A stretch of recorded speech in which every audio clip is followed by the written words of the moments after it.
we start with a little bit of team news? How's Zinchenko? And can you give us an update on where Saif is at? Yeah, no big news. The picture hasn't changed from last week. And regarding Willian, we are still to wait a little bit more. It's not progressing as quick as we hoped. It's a bit delicate, and we want to be very certain when we push him that he's ready to absorb the load and the risk that we would take, and at the moment that's not possible to do. When I spoke to you a few weeks ago, you didn't think it was an end of season. You were a bit more concerned it might be now. I don't know. It's a bit early to do. Probably next week we're gonna have more certainty. There is some evolution. He's doing more activity, but it's not there yet to start to throw him the pitch at the level that the sessions demand to compete in this league. And is Zinchenko okay? We will see that one as well. Not certain. Not certain. Okay. So there's a chance he might not make Southampton, but it's not serious, is it? It's a muscular injury, and he needs some time to heal, and we know that yet. Okay. And how has Saka been this week? Because obviously it was a big moment, and you talked about how brave he was in wanting to stand up and take the penalty, but it's quite difficult for him. He looked like he had the weight of the world on his shoulders afterwards. How's he been? That's the way he is, and he loves responsibility, but as well he puts a lot on his shoulders. And again, if he had any doubt about how much people loved him, respected and admired at the club, he had, I think, a very overwhelmed reaction by everybody in the building and at the club. So I think at the end it can become something very positive that can give him a big lift, because everybody reacted in an unbelievable way towards him, because he deserves it, because the way he is. And will he continue to take the penalties? I mean, because on Sunday yes. we saw Jesus with the ball in his hand, but it's going to be Saka, isn't it? If not, I would go in the pitch and throw in the ball and make sure he takes the next one. Good. You're still 4 points clear. You can be 7 with a win against Southampton. There are a lot of people that have already written Arsenal off. What would you say to them? Nothing. I cannot communicate. They are not here probably. So what we can say is that our players have full belief in what we do. That do know that what is at stake is incredibly beautiful, and we want to fight for it. And the best way to do it every single day, what we continue to do, and tomorrow play really well, play with our crowd every single ball, create an incredible atmosphere, and win that game. And just finally from me.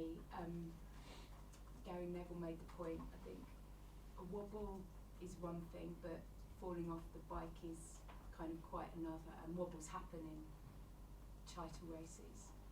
How confident are you that mentally you've been able to reset this week and you can go again? Very confident, and twists and turns are part of anything that you do, especially in football, whatever the aim or the target it is, and it's not going to be always a linear progression, and you have to know that, and you have to be prepared for that. And the way the team reacted was incredibly positive, and we want to see that tomorrow night when we get into that field. Alex? Hi, Mikel. Hi. You described the reverse fixture at St Mary's, that 1-1 draw in October, as a lesson after the game. What did you learn from that game?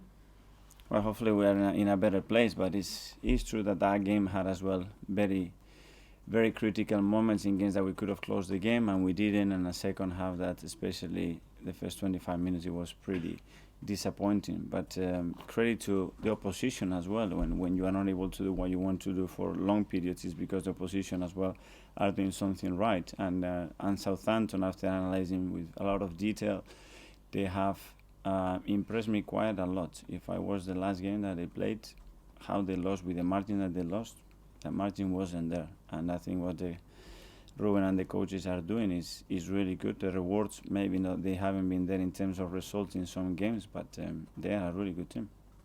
Ainsley Maitland-Niles has said that Ruben Sayers has a similar mentality to you. How much did you know about him before he took over at Southampton? I know people has worked with him in Valencia when he was there, and they follow his career, and I know the type of coach and the way he thinks. So I think he's done. He deserves where he is. He's done really well with the team, and we'll meet tomorrow. Pep said last night that his players are exhausted. How are your players? Is there any exhaustion in the squad? My players today are really looking forward for tomorrow to get the game that we want and the result that we want, play in front of our crowd again. It's 7 games left. We have 4 games to play at the Emirates, which is for them a big thing, and looking forward to it. What kind of atmosphere are you expecting? Friday night, it has to be electric. I want that crowd playing every single ball with our team and being no difference to what we have experienced, and a full capacity, energy-wise, and everybody very positive, pushing the team. Thank you. Good luck. Thank you. Alex, BBC. Hi, Mikel. Is tomorrow night a chance to show what lessons have been learned from the last 2 games? Every game is an opportunity to improve as a team, and every game give you a gift, and that gift is what do you learn, what do you take, and how do you improve as a team. And we have another gift tomorrow, and we have to take it and do it nice and the way we want it. Is there some similarities with the West Ham game, another team at the bottom of the league that's scrapping to stay up? Does it add something to the match? It has, because the necessity of those teams it's one thing, but the quality of those teams is something that as well you have to understand. There is no team in this league that is easy to beat. They all have their strengths, and when you give them hope and belief and they play in their strengths, anything can beat you in the league, and you have to be very conscious of that. How would you take away their hope and belief? How would you take away their hope and belief if you think they're going to come into the game? How are you going to be able to take that away? With more determination, more passion. What we're playing for, it's something incredible, and the club hasn't fight for this position for a long time, and that is in our hands, and we want to do it. BeIN, talkSPORT. Hi Mikel, are you well? Very well. You said last week after the draw West Ham team were too nice. Now, I mean, you can coach things into players throughout the season, how to play football, but how do you coach maybe being a bit more nasty and a bit more... Well, the was maybe you got too comfortable at some stage in the game, which is different. They know. I don't have to coach them because they said it straight away. And they know it's in the system, it's in their gut, and tomorrow we have to show it. Something is to say it, now it's time to show it, and when it comes to the similar position, react in a different way and be much more ruthless. I know you're not looking beyond tomorrow, but nearly everybody else is saying next Wednesday is the title decider. So how difficult is it for you to make sure your players are 100% focused on the job in hand without looking too far ahead? That's it. That's the conversation we had the other day, and nobody's talking about what's going to happen next Wednesday. We have to become really boring to everybody and be very repetitive and just focus on what we have to do this morning. That's it. I mean, each game as it comes. Sorry? Take each game. Each ball. Now it's each ball, not each day, each ball. So we can change a little bit. Last season, you were well placed to finish top 4, and the end of the season kind of fell away. How much did you learn from that to take into these last 7 games? Different scenario. I think that the season, the way the season unbuilt was very different as well. It's very difficult to compare, but every game brings you challenges and opportunities, and at the end is how you cope on the day. What you prepare, what you do, it's fine, but at the end you have to be able to do it in the moment. And finally, is this season, right here, right now, been a success come what may? If you finish first or you finish second, would you say, for you and for Arsenal, this has been a success? We are Arsenal Football Club. The success is judged in the last game of the season. Nick? Hi, Mikel. With the injuries to Zinchenko and Saliba, obviously Rob Holding and Kieran Tierney playing more important roles. Can you just talk about those 2 players a bit, please, and their contribution now and for the rest of the season? The contribution is huge.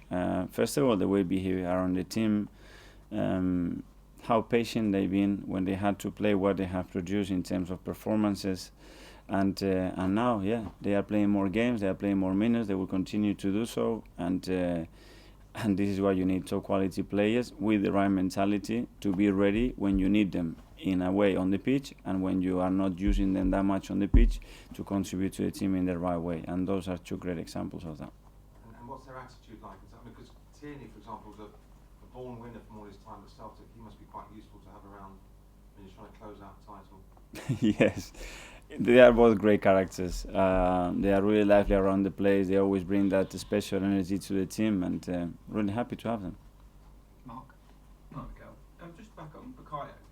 With what happened, I know we've talked about it before, with what happened at the Euros and the missed penalty and everything that happened after that, did that almost make him untouchable almost when you then see him missing penalties at the weekend, that you can almost brush it off and he's not going to get him down and things like that? I don't know, experiences help obviously, and when he went through, in a way it was tough, and in a different way for somebody that is looking in a different chair, it was something beautiful and a great experience for him, you know, and I think that helped him, that helped not only him but the people around him as well to understand what the reaction has to be, the support and the protection that he needs, and he go again.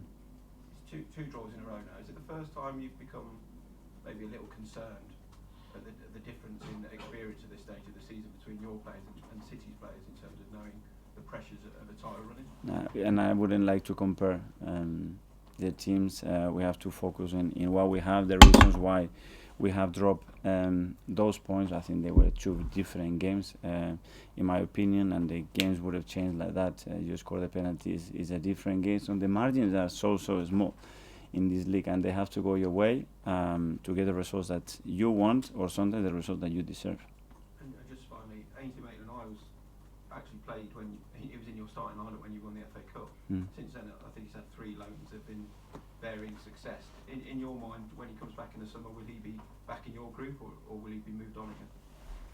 Well, he was a really important part, and it's a player with incredible versatility that has played in many different positions, that at the end, for different reasons, some professional, some personal reason, he had to move around in the end. At the end of the season, we'll sit down and decide what the best thing for everybody to do to move forward. Charles? Okay, well, there's been a lot of sort of headlines and debate since the weekend, phrases like, I don't know, bottling it and cracking under the pressure. Do you think, given the achievements of what you've done so far this season, do you find that a little bit sort of disrespectful for the team? These are opinions at the end, and we have to respect that, you know, and when you set the standards and expectations really hard, after you have to maintain them, and to win every single game in the Premier League is extremely difficult. You know, it's not like you lost 5 games in the last 6 and you are in this situation. It's just you draw 2 matches and you play 2 very difficult fixtures away from home. But when you are there, everybody expects you to win, because the necessity to get the Premier League in this championship, you have to win almost every single game, and that's the demands, and you have to accept that. Just on Gabriel Jesus, I think that people were a bit surprised he came off against West Ham. Is he ready to play a full 90 minutes at the stage, or are you still easing him up to that? We will see, but we've been really careful as well, and obviously there have been some issues within that period when he was doing the final stages of the rehab, and we have to be really attentive. We have players as well that can change the game, that are fully fit, that probably deserve to play as well, and we have to be mindful of that. James? Mikel, Thierry Henry has been speaking this week in his punditry role, and he said that Arsenal as a team have been too emotional in the title race in recent weeks, and you don't win leagues by being emotional. Do you think that's a fair criticism? I don't know, it's just an opinion. I mean, you sort of said you want the team to be more ruthless, to kill games off. Is part of that taking the emotion out of the occasion, if you like? Well, you have to be. When you have a big situation to score a goal, you have to put it in the net, because the margins are so small, and you have to defend much better than we did. Especially the second goal and how the first one was produced. But these are as well individual situations that can happen in football. This is the first Premier League weekend, I think, in 6 where you play first against City. Is that an advantage this time? I don't know, in the last 6 weeks a lot of things had happened, and we play when the fixtures come, and we don't know what the other ones are playing, and we just have to focus on doing what we have to do and win our games. Do you have any issue with the scheduling? Because it's been week after week you've been playing second, and it looks from the outside as though that is a tougher thing to have to do. There is something there, but obviously our game is being moved as well. The Chelsea game is being moved. It's true that there is an FA Cup weekend right now, and things will turn around. So it's what it is. We cannot control a lot of the things, because it's down to the TV, sometimes the police as well, to understand what we can do. Were you frustrated that, in particular, that Chelsea game got moved? No, it's not frustration. You have to understand certain situations. We are not the only team as well, and you have to be fair on that. Art?